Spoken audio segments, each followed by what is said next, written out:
Hello and welcome. আমরা 2025 ইকোনমিক্সের যে question সেটা পেয়ে গিয়েছি হাতে। আমরা দেখব তোমাদের কোয়েশ্চেনের উত্তর কি কি হবে। আশা করি তোমরা আমার ভিডিও দেখেছো।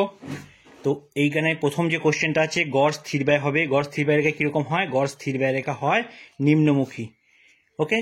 2 নম্বর কোয়েশ্চেন আছে, যখন গড় ব্যয় সর্বনিম্ন তখন প্রান্তিক ব্যয় কি হয়?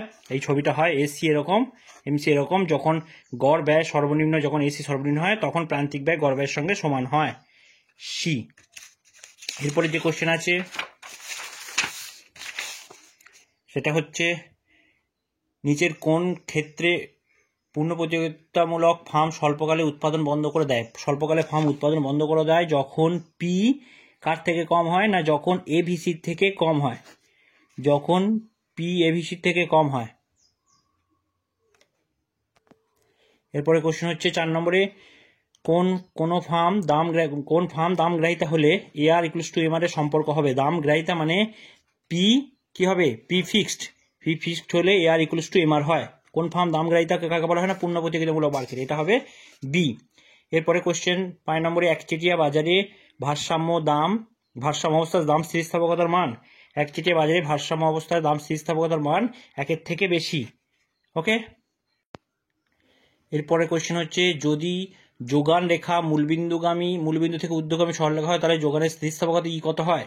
যদি মূলবিন্দুগামী সরলরেখা মানে এটা মূলবিন্দু থেকে যদি হয় তাহলে এর মান হয় ই ইকুয়ালস টু 1। ওকে, অর্থাৎ সি এরটা। যদি এমপিসি 0.8 হয় তাহলে বিনিয়োগ গুণকের মান, যদি এমপিসি 0.8 হয় বিনিয়োগ গুণকের মান কত হবে? তাহলে এটা হবে বিনিয়োগ গুণক সমান 1/1 মাইনাস এমপিসি ইকুয়ালস টু কি হবে না 1/1 মাইনাস 0.8 ইকুয়ালস টু 1/0.2, মানে এটা উপরে 10/2 সমান 5। তাহলে ডি উত্তর হবে। ওকে, ডি। সমক পার্থক্য সর্বদা কি হয়? সমক পার্থক্য সর্বদা ধনাত্মক হয়। মাথাগুন্তি অনুপাত দ্বারা নিচের কোনটি পরিমাপ করা হয়? এটা আমি কালকে রাতেই প্র্যাকটিস করিয়েছি। দারিদ্র পরিমাপ করা হয়। ভারতের আয় বৈষম্য অনুসন্ধান করার জন্য ড্যাশ সালে মহানিবেশ কমিটি গঠন করা হয়। এটার উত্তর হবে 1960 সালে গঠিত হয় মহানিবেশ কমিটি। এরপরের 2-এর যেটা আছে, ঠিক না ভুল? পচনশীল দ্রব্যের যোগানের দামগত স্থিতিস্থাপকতা অত্যন্ত বেশি। না, এটা ভুল, এটা অত্যন্ত কম। এই কোশ্চেনের উত্তর হবে ভুল। ওকে। এরপর আছে, খরার ফলে শস্যহানি হলে কৃষিজাত পণ্যের যোগান রেখা নিম্নমুখী হয়। খরার ফলে শস্যহানি হলে যোগান রেখা নর্মালি এরকম হয়, শস্যহানি হলে বাঁ দিকে সরে যাবে। তাহলে খরার ফলে শস্যহানি হলে কৃষিজাত পণ্যের যোগান রেখা নিম্নমুখী হয়, এটা ভুল। একচেটিয়া প্রতিযোগিতামূলক বাজারে প্রত্যেক বিক্রেতা ড্যাশ দ্রব্য বিক্রয় করে। প্রায়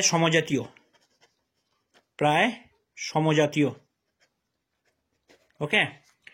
তারপরে কোশ্চেনটা হচ্ছে, ঠিক না ভুল লেখো। লার্নারের মতে একচেটিয়া ক্ষমতার মাত্রা হলো P minus MC by P, এটা ঠিক।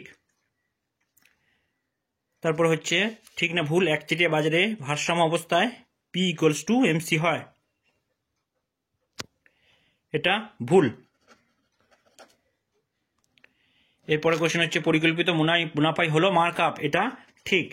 তারপরে যেহেতু শিল্পজাত দ্রব্যের দাম হলো ব্যয় নির্ধারিত এবং উৎপাদন হলো নির্ধারিত, শিল্পজাত দ্রব্যের দাম হলো ব্যয় নির্ধারিত, এটা ঠিক।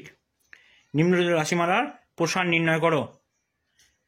এটার প্রসার কত হবে? এখানে সব থেকে ম্যাক্সিমাম মান কি আছে? 70। তাহলে প্রসার মানে 70 মাইনাস 8 সমান 62। ওকে, এটা হবে 62। তারপর কোশ্চেন হচ্ছে, সমক পার্থক্যের মান সকল চলের সমস্ত মানের উপর নির্ভর করে, এটা ঠিক। যদি কোনো রাশির মানগুলি 10 দ্বারা গুণ করে তাহলে প্রসার একই থাকবে, এটা ঠিক। যদি কোনো চলরাশির মানগুলিকে 10 দ্বারা গুণ করে তাহলে প্রসার একই থাকবে না, এটা ভুল হবে, এটা ভুল। ওকে, একই থাকবে, এটা ভুল। গিনি সহগের সর্বনিম্ন মান হলো 0। গিনি সহগের মান হলো 0।